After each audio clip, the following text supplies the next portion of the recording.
My boyfriend wouldn't stop pinching me hard enough to leave bruises and called it his love language. When Ryan and I started dating, he'd give these little affectionate touches, holding my hand, playing with my hair, normal couple stuff. Then, about 3 months in, he started pinching me. Not hard at first, just little pinches on my arm when we were watching TV. He said it was his way of saying he loved me without words. I thought it was weird but harmless, like when some people tap 3 times to mean I love you. But the pinches got harder and more frequent. He'd pinch my thigh under the table at restaurants, my side when we were in line at stores, my upper arm when we walked together. When I asked him to stop, he said I was rejecting his love language, and that hurt him deeply. He actually teared up saying touch was how he expressed affection, and I was making him feel bad for loving me. So I let it continue even though I was getting bruises. Ryan would see the marks and say they were love marks, proof of how much he cared. He'd pinch the bruised spots again, saying he was adding more love. When I wore long sleeves to cover them, he said I was ashamed of his affection. He'd pull up my sleeves in public and pinch my arms where everyone could see, saying I should be proud of being loved. My friends started noticing and asking if I was okay. When my friend Janet saw him pinch my neck at her birthday party, she pulled me aside. I explained it was his love language, and she said that wasn't a thing, that he was hurting me and calling it affection. Ryan overheard and told Janet she didn't understand our connection. He said some people loved through words, some through gifts, and he loved through physical expression. Janet said physical expression shouldn't leave bruises, but Ryan accused her of being jealous and single. At my cousin's wedding, Ryan pinched me throughout the ceremony. Every time the couple said something sweet, pinch. During the vows, pinch. When they kissed, he pinched my thigh so hard I gasped out loud. People turned to look, and Ryan whispered that I was just emotional about love. During the reception, he pinched me every time we were in photos, saying it would capture our real dynamic. My aunt asked why I kept flinching in the pictures. The breaking point was at my job. I worked at a bank and had to wear short sleeves as part of the dress code. The bruises were visible and customers started asking if I needed help. My manager, Kevin, pulled me into his office saying they had resources for domestic violence. I tried explaining about love languages, but Kevin said he didn't care what Ryan called it. Abuse was abuse. He gave me pamphlets and said the bank would support whatever I decided to do. That night, I told Ryan the bruises were affecting my job, and he said I should quit if they couldn't understand our love. He said minimum wage jobs were everywhere, but our connection was special. He pinched my shoulder while saying it, twisting the skin until I pulled away. He said pulling away was rejecting his love, and started pinching my other shoulder harder. I had had enough. I told him I needed space to think, and he spent an hour pinching me repeatedly, saying each one was a reminder of his love that I'd miss when I was alone. The pinches were so aggressive that night I had to call in sick the next day because the bruises were too dark to cover with makeup. While Ryan was at work, I went to his gym where he'd been bragging about his new personal trainer Mike, who was transforming his body. I asked to speak with Mike privately, saying I was Ryan's girlfriend and worried about some things I'd noticed. Mike was immediately concerned, thinking Ryan had an injury he was hiding. I showed Mike my arms, covered in fingerprint bruises. Mike asked who did this, and I said Ryan called it his love language. Mike's face changed completely. He asked how long this had been happening, and I showed him my legs, my shoulders, my neck, all covered in various stages of bruising. Mike took photos with my permission and said this wasn't love, it was assault. Turns out Mike wasn't just a personal trainer. He was working on his doctorate in physical therapy and had training in recognizing abuse patterns. He said the bruising pattern was consistent with systematic physical abuse, not affection. He asked if I wanted to press charges, and I said I just wanted Ryan to stop. Mike said he'd handle it. The next day, Ryan came home pale and shaking. He stood in the doorway with his face drained of color and his whole body shaking. His hands were trembling, so hard he had to hold onto the doorframe to steady himself. I was sitting on the couch where I'd been since getting home from work, and I just watched him stand there looking like someone had punched him in the stomach. He opened his mouth to say something, but nothing came out at first. Then he said Mike confronted him at the gym in front of everyone. He said Mike pulled him into the main workout area where all the trainers and members were doing their sessions and showed everyone the photos of my bruises.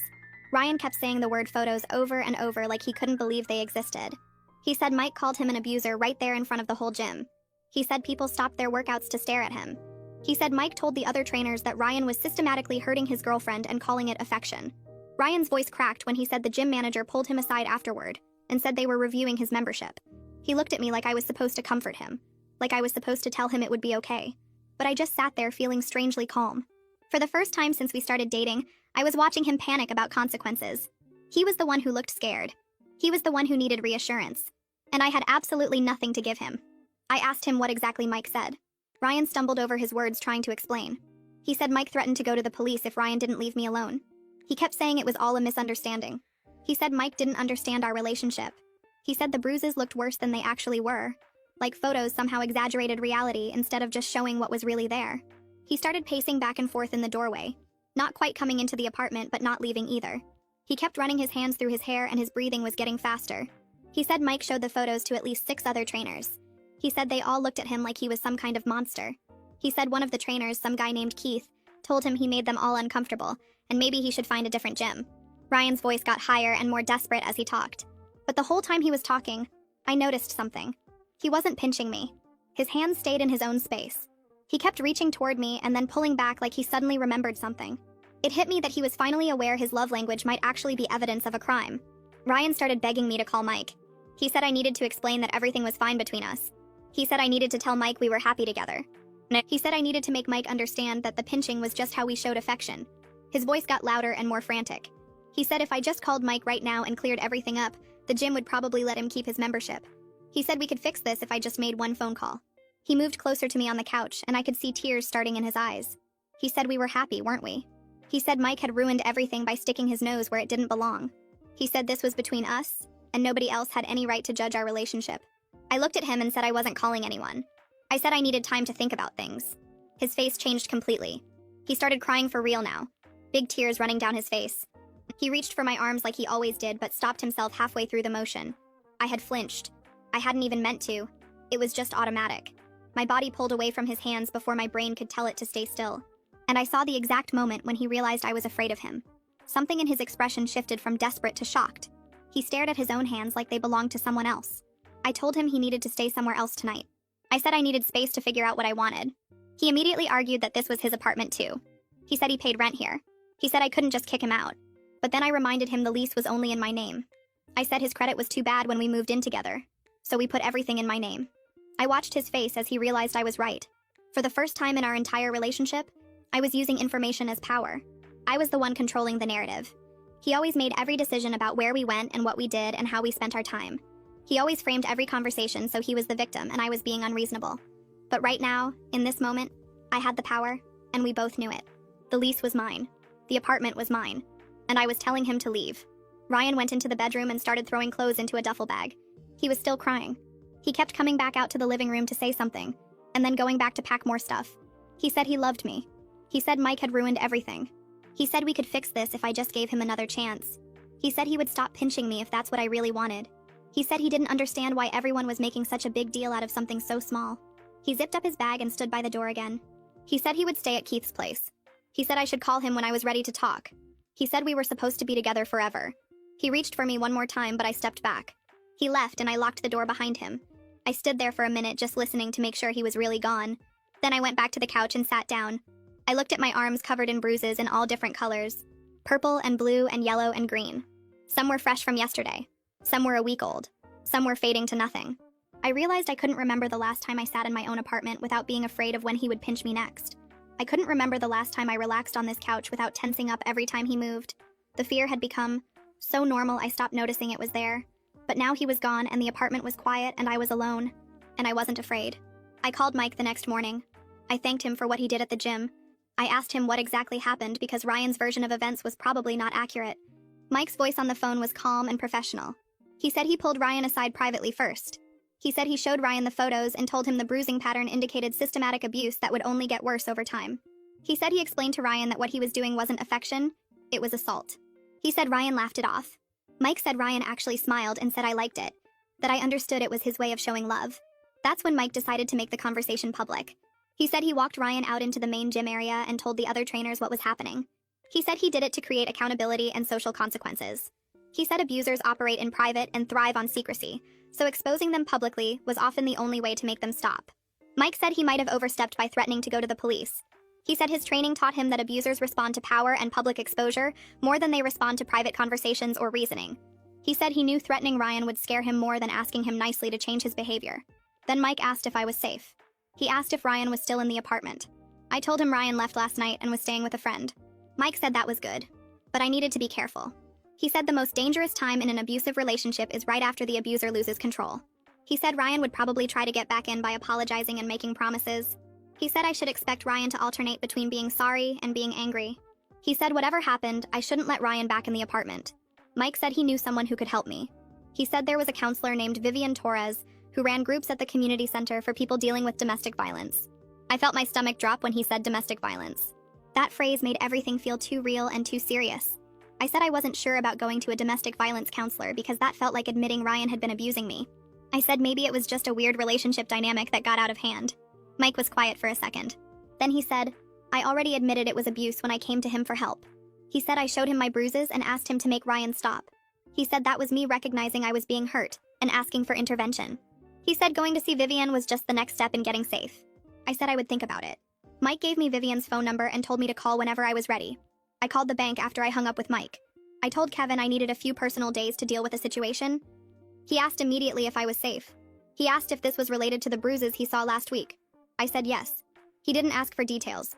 He just said take the whole week off with pay. He said the bank had an employee assistance program that included counseling and legal consultation if I needed it.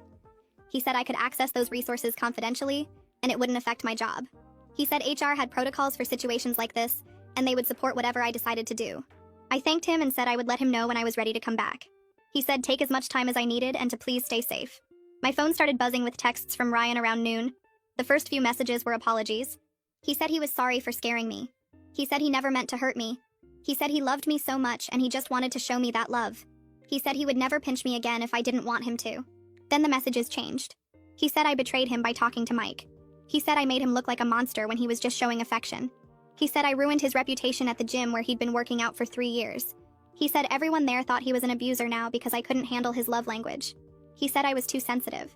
He said most girlfriends would be grateful to have someone who loved them as much as he loved me. The messages kept coming all day. Some were sorry, some were angry, some blamed me, some blamed Mike.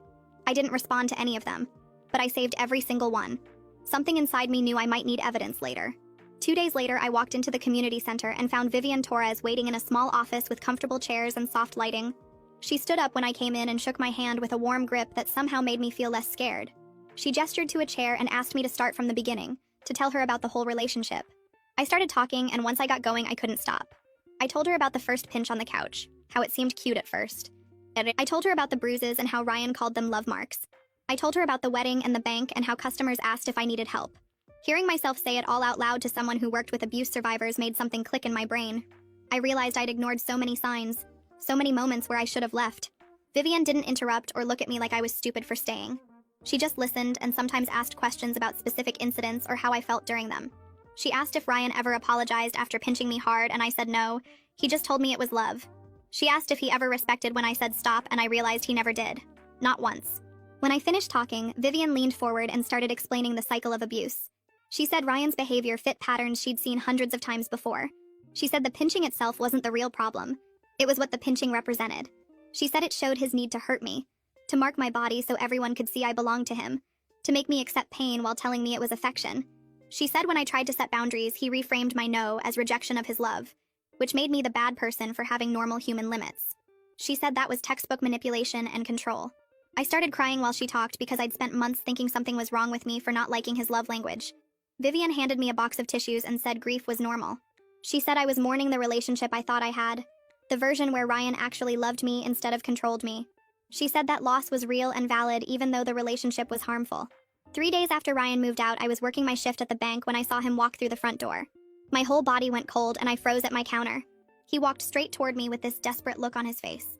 Before he could reach me, Miriam stepped out from behind her counter and positioned herself between us. She told him he needed to leave. Ryan tried to go around her, but she moved with him, keeping herself as a barrier. He said he just wanted to talk to his girlfriend for a minute. Miriam raised her voice loud enough that customers in line turned to look. She said I was working and he was disrupting business operations. Kevin's office door opened and he came out fast when he heard the commotion. He walked right up to Ryan and told him to leave the premises immediately, or security would be called. Ryan tried to appeal to Kevin like they were both reasonable men dealing with a dramatic woman. He said this was all a misunderstanding and he just needed 5 minutes to talk to me. Kevin cut him off and said he saw the bruises on my arms last week. He said he knew exactly what kind of misunderstanding this was. Ryan's face changed when he realized Kevin wasn't going to help him. He looked at me and his eyes had this mix of anger and hurt that made my stomach drop. Then he turned and walked out without another word. I stood there shaking while customers pretended not to stare. Miriam came over and touched my shoulder gently, asking if I was okay. She admitted she'd noticed I was jumpy lately and wearing long sleeves even when it was hot outside. She said she didn't want to pry into my personal life, but she was glad I was getting help. She said if I ever needed someone to walk me to my car after work, or just sit with me during breaks, she was available. Her offer was so simple and practical, not dramatic or pitying. That quiet support meant more to me than I could express. because she wasn't making a big deal about rescuing me, just offering to be there. I met with Vivian again the next day and told her about Ryan showing up at work. She asked if I'd thought about getting a protective order. I admitted the idea felt too serious, like something that happened to other people in worse situations. Vivian explained that protective orders existed exactly for situations like mine. She said Ryan had a history of physical abuse and he wasn't respecting boundaries. She said showing up at my workplace after I told him to stay away was escalation. She said abusers often got more dangerous when they lost control. Vivian connected me with a legal advocate who worked through the community center helping people file protective orders for free. The advocate explained the whole process and what evidence I would need. I showed her the photos Mike took of my bruises and the texts Ryan sent alternating between apologizing and blaming me. She looked through everything carefully and said I had a strong case. She said I could file as soon as tomorrow if I wanted to. That night, I stood in my bathroom looking at my arms in the mirror. The bruises were finally fading to yellow and green instead of purple and black. I touched one of the marks and realized Ryan would have added fresh bruises by now if he were still here. I counted back and realized I hadn't been pinched in almost a week. The absence of pain felt strange in my body, like I'd gotten so used to bracing for it that not being hurt felt wrong somehow. I kept waiting for fingers to dig into my skin, but it never happened. I decided to file for the protective order. The next morning, I met the legal advocate at the courthouse and we spent hours filling out forms. The paperwork asked me to describe the abuse in clinical detail with dates and locations. I wrote down pinched my arms, legs, neck, and torso, repeatedly causing bruising. The words looked so simple on paper, but they didn't capture the fear or the gaslighting. They didn't explain how Ryan made me doubt my own right to say no to being hurt. They didn't show how he cried and said I was rejecting his love every time I asked him to stop. The advocate helped me attach the photos and print out the text messages. We submitted everything to the clerk's office and then waited in a hallway for our turn with the judge. The judge called us into chambers that same afternoon. She reviewed the photos and read my statement while I sat there trying not to shake. She asked me a few questions about whether Ryan had access to weapons and whether he knew where I lived. Then she signed the temporary protective order right there. The order said Ryan had to stay at least 500 feet away from me, my workplace, and my apartment. It said he couldn't contact me by phone, text, email, or through other people. A hearing was scheduled for 2 weeks from now where Ryan could contest the order if he wanted to. The judge said for now I had legal protection, and if Ryan violated the order, I should call the police immediately. I walked out of the courthouse holding the paperwork and feeling like I could breathe fully for the first time in months. The police served Ryan with the protective order later that day. I knew because Keith called me around 6 in the evening. His voice sounded strained and uncomfortable when he said my name. He apologized right away, saying he had no idea what Ryan was doing to me. He said Ryan always seemed controlling, but he thought that was just his personality, not that he was actually hurting me. Keith told me about the officer showing up at his apartment and handing Ryan the papers. He said Ryan's face went white when he read through the order. Keith sounded genuinely upset when he said he told Ryan he needs to find somewhere else to stay. He said he couldn't have someone in his place who was hurting women, that it made him sick to think about. I thanked Keith for calling and for doing the right thing. After we hung up, I felt this weird mix of relief and fear. Ryan knew now that I'd taken legal action. He knew there were consequences. 2 days passed without any contact from Ryan. I started to relax a little, thinking maybe he'd actually respect the order. Then Coral called me at work. Her voice was tight with anger when she told me Ryan had been waiting outside my apartment building. She said she saw him standing near the entrance, looking up at my windows. Coral walked right up to him and told him he needed to leave or she was calling the police. Ryan tried to argue with her, saying he just wanted to talk, that the protective order was ridiculous. Coral didn't back down. She pulled out her phone and held it up so he could see. Ryan left before she could dial, but Coral said she watched him walk all the way down the street to make sure he was gone. She called me right away to tell me what happened. I could hear the protective anger in her voice, like she wanted to do more than just chase him off. I hung up with Coral and immediately called the police non-emergency line. My hands shook while I waited on hold. A dispatcher took my information and said an officer would come to the bank to take my statement. Officer Raymond Torres showed up about 30 minutes later. He was maybe 40, with a calm manner that made me feel like he took this seriously. He sat across from me in Kevin's office while I explained what Coral had told me. Raymond wrote everything down in a small notebook. He explained that violating a protective order is a criminal offense, and they take it seriously. He said he'd file a report, and that Ryan would be contacted about the violation. Raymond looked me in the eye when he said if Ryan shows up again, I should call 911 immediately, not wait or try to handle it myself. He said my safety was the priority, and I shouldn't worry about bothering the police. After he left, I sat in Kevin's office for a few more minutes, trying to calm down. The fact that Ryan showed up so quickly after getting served scared me more than I wanted to admit. I had a session with Vivian scheduled for that afternoon. When I told her about Ryan violating the order, she didn't look surprised. She said abusers often escalate when they lose control, and Ryan had already shown he won't respect legal boundaries. Vivian helped me develop a safety plan. We went through everything in detail. She told me to change my routine, park in different spots, vary my schedule. She said I should always have my phone charged and keep emergency numbers saved. It felt paranoid writing all this down, but Vivian explained it was necessary. She also suggested I tell trusted neighbors and coworkers what Ryan looks like so they can help watch out for him. She showed me photos on her phone of other women's safety plans, thick binders full of information and contact numbers. I realized this was serious in a way I hadn't fully accepted yet. This wasn't just about a bad breakup. This was about staying safe from someone who might hurt me worse. I printed out a photo of Ryan from my phone the next day. Looking at his face on the paper felt strange. He looked normal in the picture, smiling at the camera. Nothing about the photo showed what he'd done to me. I showed the picture to Coral first.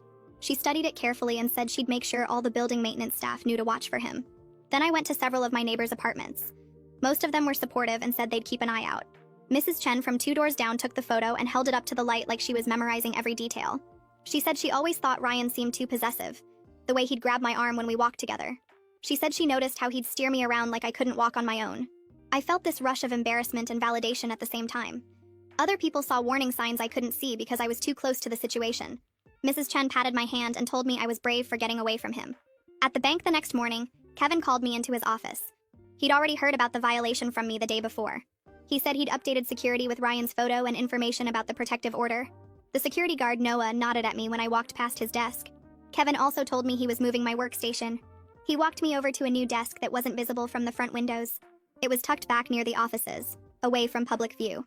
Kevin also said I could park in his reserved spot, which was closer to the building entrance. He said these were small things, but he wanted me to feel protected. I almost cried right there in the middle of the bank. These small accommodations made me feel protected in a way I haven't felt in months. Kevin squeezed my shoulder and said the whole staff was looking out for me.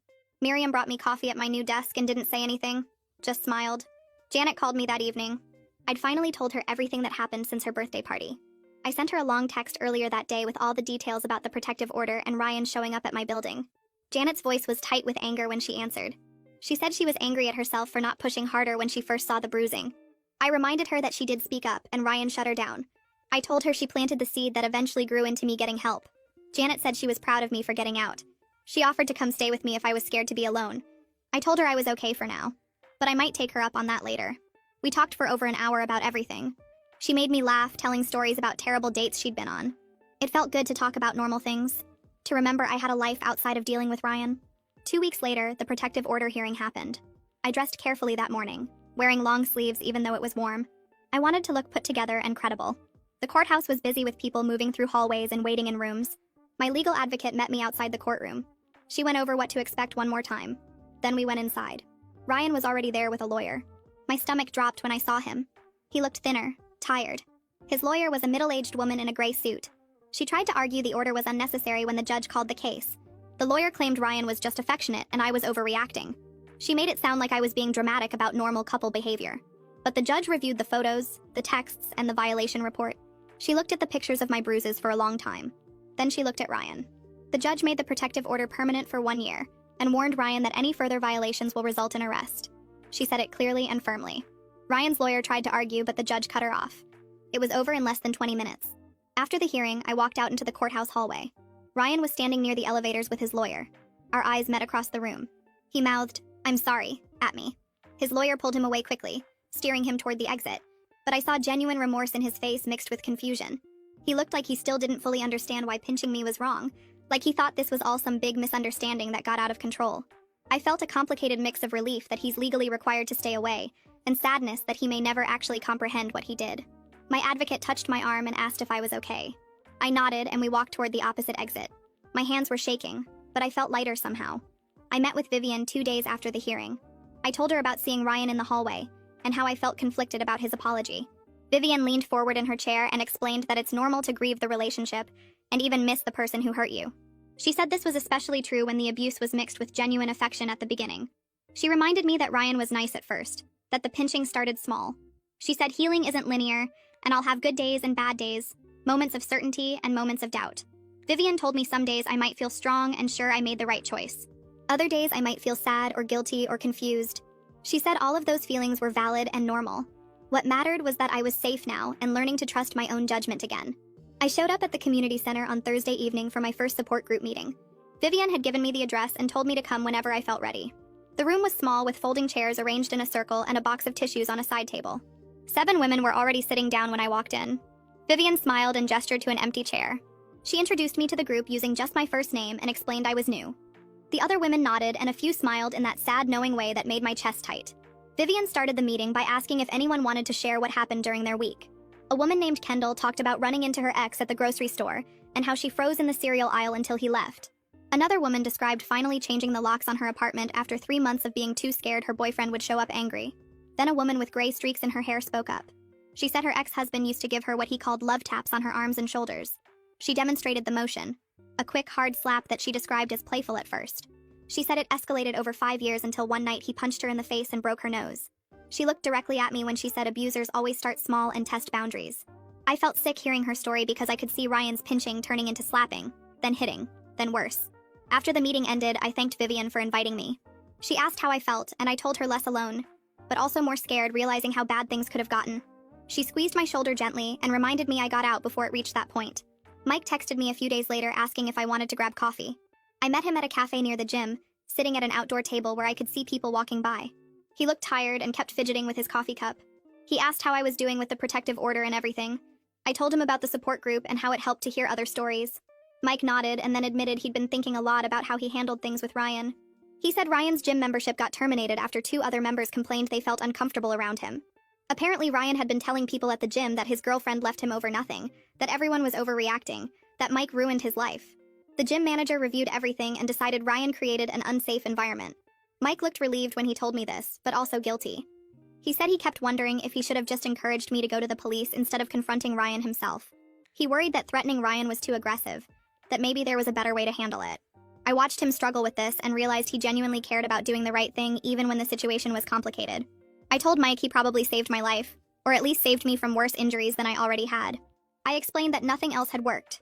Not my friends speaking up, not my manager offering resources, not my own attempts to set boundaries. Ryan only stopped when another man made him stop, when Mike used his physical presence and authority to create consequences. Mike listened and said that's exactly what bothered him. He pointed out how messed up it was that another man had to use dominance to stop a man who was dominating me. I hadn't thought about it that way, but he was right. Mike admitted he'd been thinking about that contradiction a lot. He said it made him more aware of how he uses his physical size and authority, even when he's trying to help people. He told me about being more careful at the gym now, asking clients permission before adjusting their form, being conscious of his tone when giving instructions. I appreciated that he was actually learning something from this instead of just feeling proud of himself for being a hero. We talked for over an hour about power and control and how complicated it all was. When we left, Mike hugged me carefully and told me to call him if I ever needed anything. 3 months passed since the protective order became permanent. I started sleeping through most nights without waking up in a panic. The constant checking over my shoulder in parking lots happened less often, though I still did it sometimes. I went on a few casual dates, nothing serious, just testing the waters of being around men again. The bruises disappeared completely, fading from purple to green to yellow to nothing. But sometimes I still felt phantom sensations of being pinched, like my body remembered the pain even when there was no actual threat. I'd be sitting at work or watching TV and suddenly feel that sharp twist on my arm that made me flinch. It happened less and less, but it reminded me that healing wasn't just physical. My apartment felt safe now instead of like a place where I had to brace myself constantly. I could wear short sleeves without thinking about it. I could sit on my couch without remembering all the times Ryan pinched me there. Small, normal things felt like victories. Janet called and asked if I wanted to go out for dinner at this Italian place we both liked. We sat at a corner table and ordered wine and pasta. After we got our food, Janet asked how I was really doing, not the polite surface answer I gave most people. I put down my fork and told her honestly. I said I was better but not fixed, that some days I felt strong and other days I felt broken. I told her I was angry at Ryan for hurting me and angry at myself for staying so long. I explained that I was grateful for everyone who helped me, but also frustrated that it took so many people intervening before I could leave on my own. Janet listened without interrupting or trying to fix anything. She didn't tell me I shouldn't blame myself or that I did the best I could. She just listened, and when I finished talking, she reached across the table and squeezed my hand. She said she was glad I was safe now. That was it. No big speech or advice, just that simple statement. We finished dinner and talked about normal things like her job and a movie she wanted to see. It felt good to have a conversation that wasn't entirely about Ryan and the abuse and my recovery. A letter arrived at my apartment 2 weeks later, forwarded through the court system. The return address was Ryan's, but it came through official channels, so it didn't violate the protective order. I stared at the envelope for a full minute before opening it. The letter was 3 pages long, handwritten in Ryan's neat printing. He apologized repeatedly and said he'd been going to therapy twice a week. He wrote that he finally understood what he did was wrong, that calling it a love language was manipulation, that he hurt me and there was no excuse. He said his therapist helped him see patterns of control and abuse in his behavior. He asked if we could talk, maybe meet for coffee in a public place, so he could apologize in person. He promised he wasn't trying to get back together, he just wanted closure, and to show me he'd changed. Part of me wanted to believe him. Part of me wanted to see genuine remorse and growth instead of the confused look he had at the courthouse. I brought the letter to my next session with Vivian. She read it carefully and then explained that abusers often learn therapy language to manipulate their way back into victims' lives. She said the letter hit all the right notes, the apologies and self-awareness and promises of change, but that didn't mean it was genuine. She asked what I wanted to do. I thought about it for a long time and decided not to respond. I didn't owe Ryan closure or forgiveness or a chance to prove himself. I folded the letter back up and put it in a drawer with all the other documentation from this whole situation. Work became the place where I could focus on something other than the relationship and recovery. I threw myself into projects, volunteering for extra shifts, learning new systems and procedures. Kevin noticed during a one-on-one meeting. He said he was glad I was engaged with my job, but gently suggested I make sure I wasn't using work to avoid processing feelings. I appreciated his concern, but I also genuinely enjoyed feeling competent and in control of something. At work, I knew the rules, I understood the systems, I could solve problems and help customers and see immediate results. It was simple and clear in a way my personal life wasn't. I told Kevin I was still going to therapy and the support group, that I wasn't avoiding anything, I just liked having something I was good at. He seemed satisfied with that answer and told me I was doing great at my job. He mentioned they'd be posting an assistant manager position soon, and the idea of a promotion felt like proof I was moving forward, instead of staying stuck in what happened with Ryan. Miriam invited me to her book club the following month. I almost said no because I hadn't read the book and didn't know anyone in the group. But Miriam insisted I'd like everyone and they wouldn't care if I hadn't read it. The book club met at someone's house with wine and snacks, and about 8 women sitting around talking. They did discuss the book for maybe 20 minutes, and then moved on to talking about their lives and jobs and families. Miriam introduced me to everyone and they welcomed me without making a big deal about it. One woman mentioned she worked at a law firm and another talked about her kids, and someone else complained about her landlord. It was normal, friendly conversation, and I realized how much I'd missed this. Ryan had slowly cut me off from social events, always having a reason why we should stay home, or why my friends were annoying, or why he needed me to skip plans. I didn't notice it happening because it was gradual, but sitting in this room full of women laughing and talking made me see how isolated I'd become.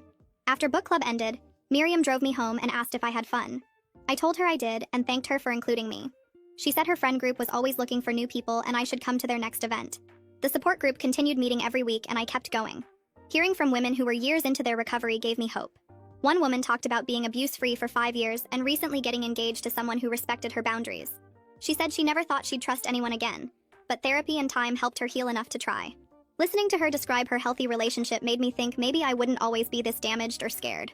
Another woman warned that some responses to trauma never fully disappear. You just learn to manage them better. She said she still flinched sometimes when her husband moved too quickly, even though he'd never hurt her. She explained it like having a smoke alarm that's too sensitive, going off even when there's no real fire. That made sense to me because I still had those phantom pinching sensations and the hypervigilance in parking lots. Maybe those things would fade more over time, or maybe they'd always be there in some form. Either way, hearing other women talk about their experiences made me feel less alone and less broken. I downloaded a dating app 6 months after leaving Ryan. I set up my profile with recent photos and a bio that was honest but not too heavy. I matched with a few guys and chatted with them before agreeing to meet one for coffee. His name was James and he worked in IT and seemed nice from his messages. We met at a busy coffee shop on a Saturday afternoon. James was friendly and asked about my job and hobbies. The conversation flowed easily and I started to relax. Then he reached across the table and touched my arm while making a point about something funny. It was a light, affectionate touch, the kind normal people do on dates. I flinched so hard I knocked over my water glass. Water spread across the table and I grabbed napkins trying to clean it up. James looked confused and concerned. He asked if I was okay and apologized for startling me. I had to decide right then whether to explain about Ryan or make up an excuse. I chose honesty and told him a simplified version. I said I'd gotten out of a bad relationship a few months ago and I was still jumpy sometimes. James said he understood and he was sorry that happened to me, but I could tell it made him uncomfortable. The rest of the date felt awkward, and when we left he said he'd text me, but I knew he wouldn't. Walking to my car, I felt discouraged, but also proud of myself for trying. I talked to Vivian the next week about dating again, and she asked how the coffee shop incident made me feel. I told her embarrassed and frustrated that I couldn't even handle a normal touch without freaking out. She said that reaction was completely normal given what I'd been through, and the guy's discomfort was his problem, not mine. We discussed when to tell new people about Ryan, and she said there wasn't one right answer. She explained that it's usually better to wait until some trust builds between you and the other person, and to watch how they react when you set boundaries about anything. She reminded me that someone who gets pushy or annoyed when you say no to small things will definitely not respect bigger boundaries about your history. She said healthy partners don't demand explanations before you're ready to share them, and they don't make you feel bad for having trauma responses.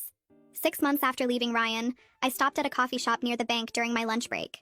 I was waiting for my order when someone called my name, and I turned to see Keith standing behind me. He looked uncomfortable but walked over anyway, and said he'd been hoping to run into me. He apologized again for not realizing what Ryan was doing, and said he felt guilty for not speaking up sooner. I told him it wasn't his fault and asked how he was doing. Keith said he was good, but then added that Ryan had moved to another state for a job opportunity. He explained that Ryan wanted to get away from everything that happened here and start fresh somewhere new. I asked if Ryan ever acknowledged what he did, and Keith's face told me the answer before he spoke. He said Ryan still frames it as a relationship that didn't work out, not as abuse. Keith said Ryan talks about how we weren't compatible and how I overreacted to his affection. I wasn't surprised because abusers rarely accept responsibility, but hearing it confirmed still bothered me. Keith said he tried talking to Ryan about it, but Ryan shut down the conversation. I thanked Keith for telling me and said I was just glad Ryan was far away now. Keith nodded and said he hoped I was doing better, and I told him honestly that I was. I started noticing small changes in myself around that time. I laughed more easily at work when Miriam told jokes, and I didn't spend every moment scanning my surroundings for danger. One morning, I put on a short-sleeved shirt without thinking about it, and only realized later that I hadn't checked my arms for marks first. At the grocery store, a friend from high school hugged me, and I didn't tense up or pull away. These tiny things felt like huge victories. I told Vivian about them during our next session, and she smiled and said, "That's exactly how healing works."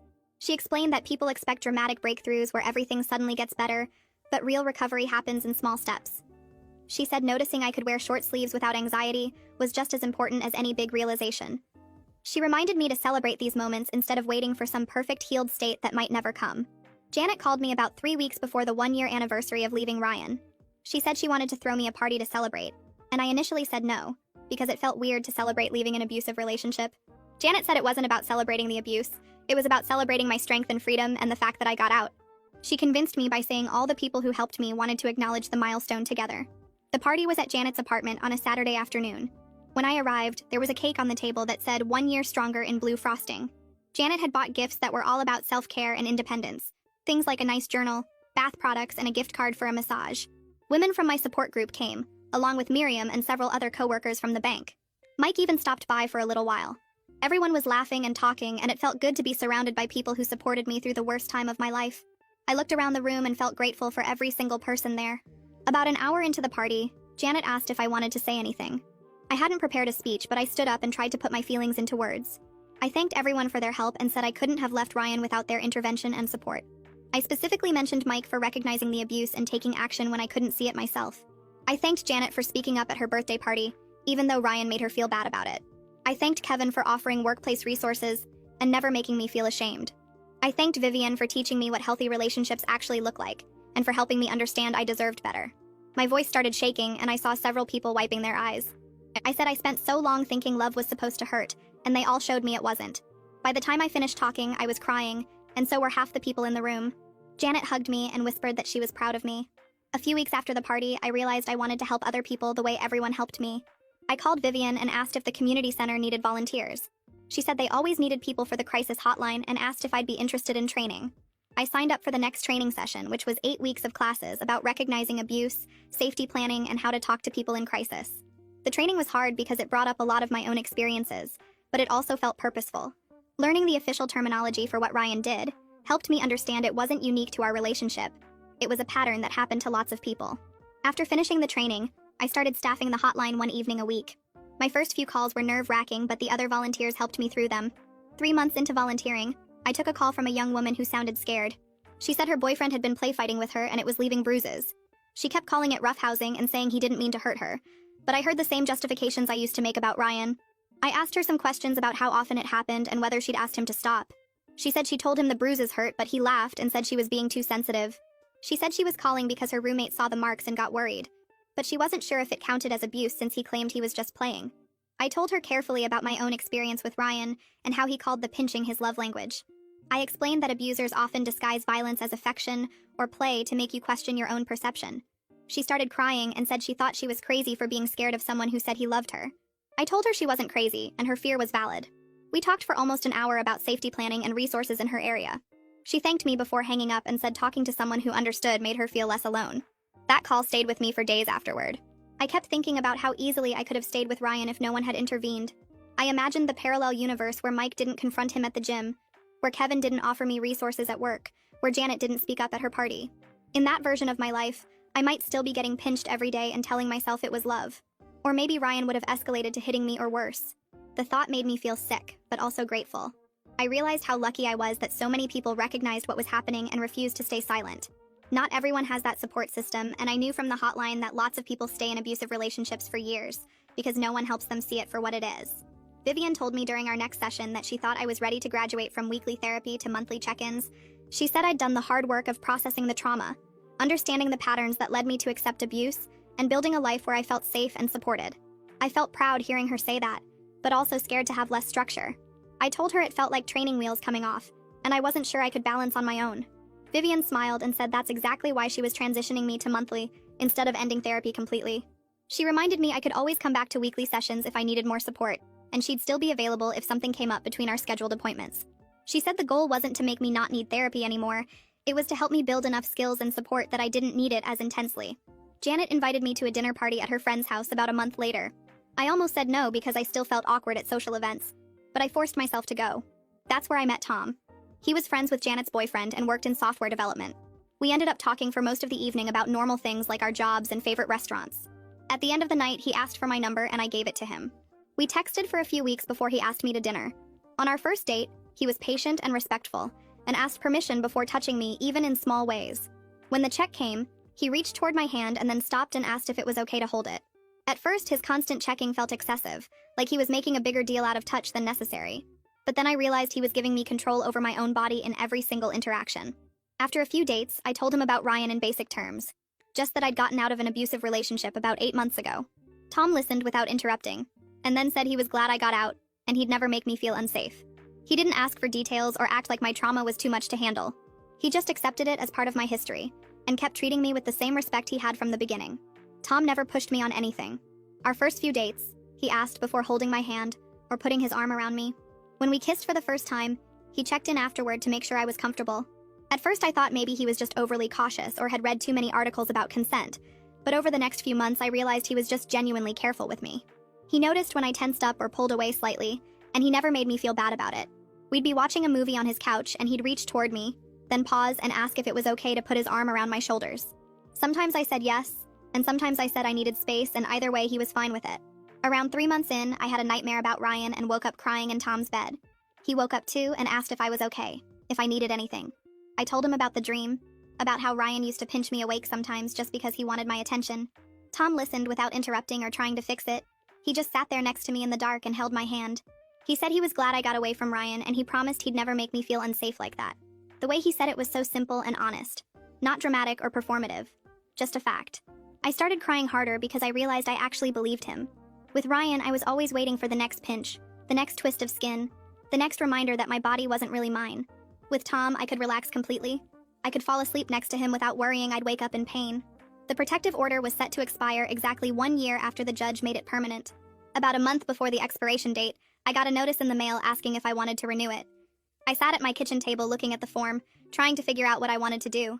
Keith had told me a few months earlier that Ryan was dating someone new, a woman he met through work after he moved to the other state. Part of me worried about her, wondered if Ryan was pinching her too and calling it love. But Keith said Ryan seemed different, calmer, like maybe moving away and losing everything here had actually changed him. I didn't know if that was true or if Keith was just being optimistic. I called Vivian and asked her opinion about renewing the order. She said it was completely my choice, that there was no wrong answer. If I felt safer with it in place, I should renew it. If I felt like I didn't need it anymore, that was okay too.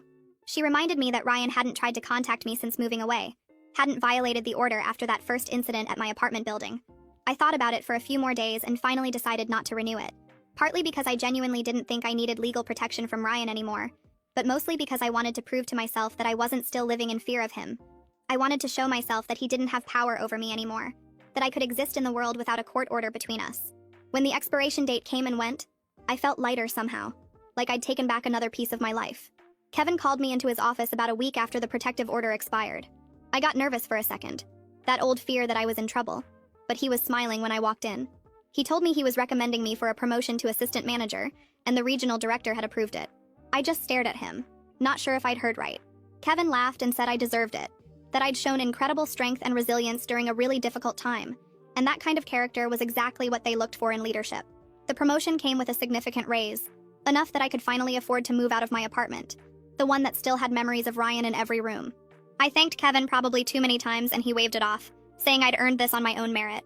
That afternoon, I started looking at apartments online, scrolling through listings and imagining living somewhere that Ryan had never been, somewhere without any history or bad memories attached to it. I found a place in a nicer neighborhood with good security, a building that had cameras in the parking lot and a locked entrance. The rent was higher than what I was paying, but with my new salary, I could manage it. I scheduled a viewing for that weekend and brought Janet with me for a second opinion. The apartment was perfect, bright and clean with big windows and a kitchen that actually had counter space. Janet said it was exactly what I needed, a fresh start in a place that was entirely mine. Moving day was exhausting but satisfying. Janet and Miriam both helped me pack and load everything into a rental truck. I didn't have that much stuff because Ryan had controlled most of our shared belongings, insisting his taste was better than mine. Now I got to choose everything myself, from the furniture to the wall color to where I hung pictures. The new building had an elevator which made moving easier, and my neighbors seemed friendly when they passed us in the hallway. I spent the first few days unpacking and arranging everything exactly how I wanted it. I put my couch against the wall where it got the best light. I hung curtains I actually liked instead of the dark heavy ones Ryan had insisted on. I bought plants for the windowsills and colorful throw pillows for the couch. Every choice was mine and mine alone. No one else's opinion to consider or accommodate. That first night in the new apartment, I made dinner in my kitchen and ate it on my couch and watched whatever show I wanted on TV. Then I went to bed in my bedroom that I'd painted a soft blue, and I slept straight through the night without any nightmares. No dreams about being pinched or trapped. No waking up in a panic checking for bruises. Just peaceful sleep in a space that was completely safe and completely mine. Janet came over the next weekend with painting supplies and a huge grin. She said we were painting the living room whether I was ready or not, and she'd already picked out the color. It was a bright, cheerful yellow that she knew Ryan would have hated, and that's exactly why she chose it. We spent the whole day painting, covering the boring beige walls with this sunny yellow that made the whole room feel happier. While we painted, Janet talked about how much I'd changed since leaving Ryan. She said when she first tried to talk to me about the bruises at her birthday party, I was so defensive and unwilling to hear anything negative about him. Now I was living on my own, setting boundaries, doing work I loved, dating someone who actually respected me. She said she was amazed by the transformation, that I went from someone who couldn't say no to someone who knew exactly what she wanted. I told her it wasn't really a transformation, more like remembering who I was before Ryan convinced me I was wrong about everything. She hugged me and got yellow paint on both our shirts, and we laughed about it. By evening, the living room was done and it looked incredible, bright and welcoming and nothing like the dark, cramped space I'd shared with Ryan. Tom met my family for the first time at my cousin's birthday party, the same cousin who got married where Ryan had pinched me through the whole ceremony. I was nervous about bringing Tom around my relatives, worried they'd compare him to Ryan or ask awkward questions. But Tom was relaxed and friendly with everyone, talking to my uncle about sports and helping my aunt carry food to the tables. My aunt pulled me aside while Tom was getting us drinks and said she needed to tell me something. She said she was so relieved to see me with someone like Tom, someone who clearly respected me and treated me well. She admitted she'd been worried about me during my relationship with Ryan, the way he grabbed my arm in public and how I always seemed tense around him. She said she didn't know how to help at the time, didn't want to overstep or make things worse. I told her that speaking up is always worth it even if the person isn't ready to hear it, because it plants seeds that might grow later. I said Janet's words at her birthday party stuck with me even though I defended Ryan at the time, and those seeds eventually helped me realize I needed to leave. My aunt hugged me and said she was proud of how far I'd come and she really liked Tom. I watched Tom across the yard laughing at something my cousin said, and I felt grateful that my family got to see me happy with someone who was actually good for me. The crisis hotline training program took several months to complete. I had to learn de-escalation techniques, how to assess suicide risk, how to connect people with local resources. Vivian supervised my practice calls and gave me feedback on my approach. She said I had a natural ability to meet people where they were emotionally, to listen without judgment and help them see their situations more clearly. After I finished training, I started taking more complex calls on my regular volunteer shifts. One night, I talked to a man whose wife had just left him and he was having thoughts of hurting himself.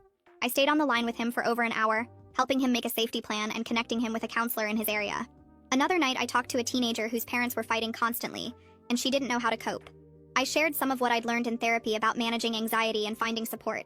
The work was emotionally heavy, and sometimes I'd go home after a shift feeling drained, but it was also deeply satisfying. Every call where I helped someone feel less alone or see a way forward felt like I was turning my worst experience into something meaningful. Vivian told me during one of our monthly check-ins that she thought I'd found my calling, that helping others was clearly important to me. I hadn't thought about it that way, but she was right. This work made me feel purposeful in a way nothing else did. 2 years after I left Ryan, I barely thought about him anymore. Occasionally, something would trigger a memory, like seeing someone get grabbed roughly in public, or hearing about abuse on the news. And sometimes when I was on the hotline talking to someone in a similar situation, I'd remember specific moments from my relationship with Ryan, but mostly he just wasn't part of my daily thoughts anymore. The constant hypervigilance had faded. I didn't check over my shoulder in parking lots or scan every room for exits. I could be touched without flinching. I could relax in public spaces without that background anxiety. I still had some trust issues that probably weren't going away completely. I was cautious about new people, and I paid close attention to how men treated women around them. But these weren't controlling my life anymore. They were just part of how I moved through the world now. Tom understood, and never made me feel broken or damaged for having boundaries. When I told him about a nightmare I'd had, or a moment when something reminded me of Ryan, he listened and validated my feelings without trying to fix me. I appreciated that he saw my trauma as part of my history, but not the defining feature of who I was. Tom and I moved in together after dating for about 14 months. I was nervous about sharing space with someone again, worried I'd fall back into old patterns of accommodating someone else's preferences over my own. But living with Tom was surprisingly easy. We talked about how to split chores and bills, we compromised on decorating choices, we gave each other space when we needed it. When we had disagreements, he never raised his voice or used his physical presence to intimidate me. We'd talk through whatever the issue was and find a solution that worked for both of us. One night I was washing dishes, and he came up behind me to hug me, and I tensed up automatically. He stepped back immediately and asked if I was okay. I told him I was fine, just that being grabbed from behind still made me nervous sometimes. He apologized and said he'd be more careful about approaching me when I couldn't see him coming. The fact that he adjusted his behavior without making me feel bad about my reaction meant everything. A few weeks later, I told him how different this felt from living with Ryan, how I could actually relax in my own home instead of constantly bracing for pain. Tom said this was just what normal, healthy relationships looked like, that respecting each other's boundaries and communicating openly should be the baseline, not something special. I ran into Mike at the grocery store on a random Tuesday afternoon. I was in the produce section looking at apples when I heard someone say my name. I turned around and there was Mike, looking exactly the same except he'd grown a beard. We hugged and spent a few minutes catching up right there between the fruit and the vegetables. He told me he'd finished his doctorate and was working as a physical therapist now, helping people recover from injuries and surgeries. He still trained people at the gym a few evenings a week because he enjoyed it. I told him I was doing great, that I was living with my boyfriend Tom, and working as an assistant manager at the bank, and volunteering on a crisis hotline. Mike smiled and said he was really glad his intervention had helped, that he'd always wondered if he did the right thing by confronting Ryan so aggressively. I assured him he absolutely did the right thing, that his willingness to get involved probably saved me from worse abuse down the line. He said the whole experience taught him a lot about boundaries and consent, about how to use his authority and physical presence responsibly. We exchanged numbers and promised to stay in touch, then went our separate ways through the store. Walking to my car afterward, I felt grateful for all the people who'd stepped in to help me when I couldn't help myself. A few months later, Vivian called me with a request. The community center was planning their annual fundraiser, and they wanted me to speak about my experience as both a survivor and a volunteer. My stomach dropped when she asked. Speaking to small groups on the crisis hotline was one thing, but standing on a stage telling my story to a room full of strangers felt completely different. I told Vivian I needed to think about it. She said to take my time, but reminded me that public stories help other people recognize abuse and seek help. That night, I talked to Tom about it. He listened while I explained my nervousness about being so public with something so personal. He asked what I was most afraid of, and I realized I was scared people would judge me for staying with